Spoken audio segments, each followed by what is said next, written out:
ИСЭХ Туймада – это гордость всей нашей республики.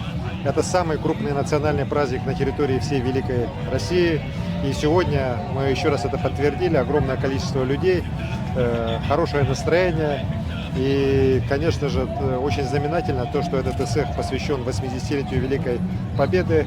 Мы отдали дань должного старшему поколению победителей, которое принесло нам победу в Великой Отечественной войне. Мы слова благословения передали нашим бойцам, сражающимся на специальной военной операции, чтобы вот тот алгыс, который сегодня говорился, та наша добрая энергия, она придала им силы, мужество, чтобы быстрее пришла к нам победа, и они живые и здоровые уже с победой вернулись к нам домой. Мы в это верим и верим, что в скором времени мы здесь уже станцуем и осухой победы.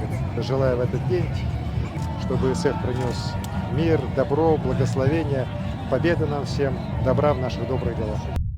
Уруй! Уруй!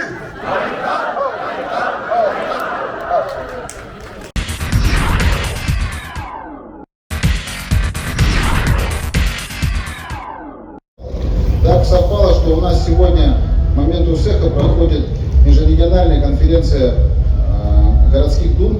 У нас присутствуют здесь председатели городских дум 6 городов. Это крупные города: Челябинск, Волгоград, и так дальше. Присутствует очень представительная делегация акимата города Астана, это столица Республики Казахстан. 140 человек прибыло специальным самолетом, чартером. Присутствуют здесь представители из Индии, из Китайской Народной Республики, Благовещенска, Улан-Удэ, практически всех наших городов-побратимов.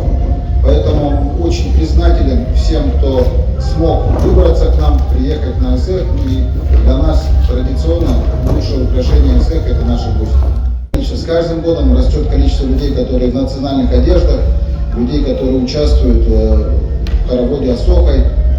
Поэтому, конечно, непередаваемая атмосфера только здесь, за этими люди приезжают. Поскольку этот праздник ИСЭХ, да, это же средоточие вообще нашей национальной культуры, наших обычаев. Это то, что мы переняли у наших предков и должны передать нашим детям. Причем переняли в одном состоянии, должны сделать лучше и передать это нашим детям. Поэтому здесь вопрос вообще не денежный, да, для народа нашего. Это для нашего народа Саха это единственный день, когда мы все вот так вот вместе собрались. Больше нас по количеству голов не собирается в год. И самое радостное, что в этом году будет явно, если не сильно больше, то примерно столько же, как в прошлом году. 10 лет назад гораздо, 2 раза, 3 раза меньше было людей. И люди год готовятся, шьют одежду, с каждым годом собираются своими родственниками. Это бесценно. И вот этот вот формат ИСЭХ, когда мы все должны относиться добрее друг к другу, желать обогнать друг друга в добрых делах, это и есть ИСЭХ. Я убежден, чем круче наш ИСЭХ, чем лучше наш ИСЭХ, тем